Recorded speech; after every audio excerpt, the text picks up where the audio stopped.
There's a universe growing inside of me. I am stretching and expanding, but unafraid of any stretch marks that this might cause, because this is not exactly a pregnancy. Though there will be born a child of righteous proportions. And although it may seem physically impossible, a lifetime of complications have been inducing multiple abortions of lives that were never mine, willed, or purposed. See, they've been buried alongside a spirit, probably as illegitimate as the proposed physics that existed as the period just before the Big Bang so-called birthed us. But I actually believe that theory to be true. But it is only to the extent that to know God is to know that just like everything else he made, that happened too. Perhaps it was the way the first day commenced in the beginning, with the intent to replicate his order so that it might persist for his glory. So when I say that there's a universe growing inside of me, what I mean is that my heart has been replaced by the earth. Its temperature has been risen to change, so I thank God for global warming.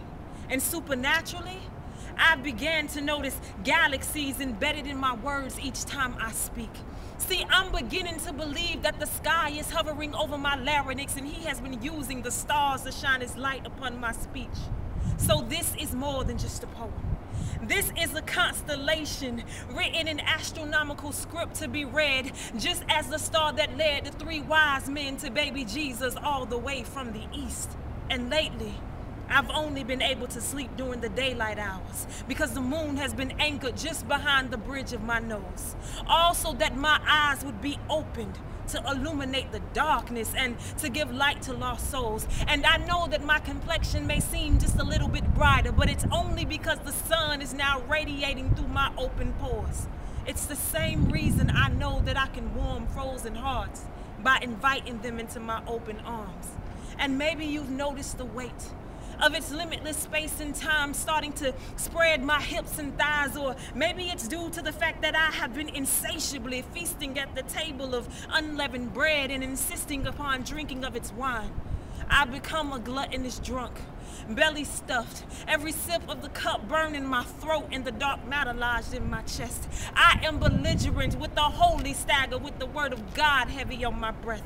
And soon I'm expecting to OD off of his text. See, I'm on a suicide mission. I'm trying to put my flesh to death so that when infinity finally tears me at the seams, he'll find less resistance. I'm telling you, there's a universe growing inside of me.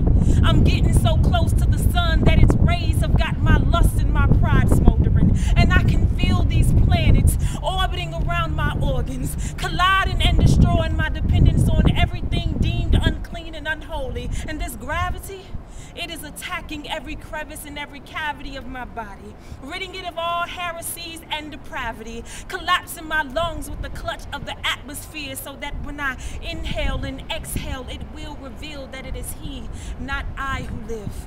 This two-dimensional black hole forming around my navel has digested my spirit and is now requesting ownership of my soul, spewing out of its mouth the grains of the colored dust by which I've been clothed, daring me to lean to my own understanding. From that, I am sure to fall. See, this universe growing inside of me, it is defying all of my limitations and boundaries, and in the natural, it seems somewhat hard to conceive how God could have such love for me that he was willing to come, grow, and live in temple walls so unworthy, planting himself as a seed inside of me so that I could again be conceived, to be born as a new child in the image of him, but to live as a new me. From the inside out, I am being redeemed. So from below, I kiss the heavens and converse with the butterflies and tell them how they don't have nothing on me.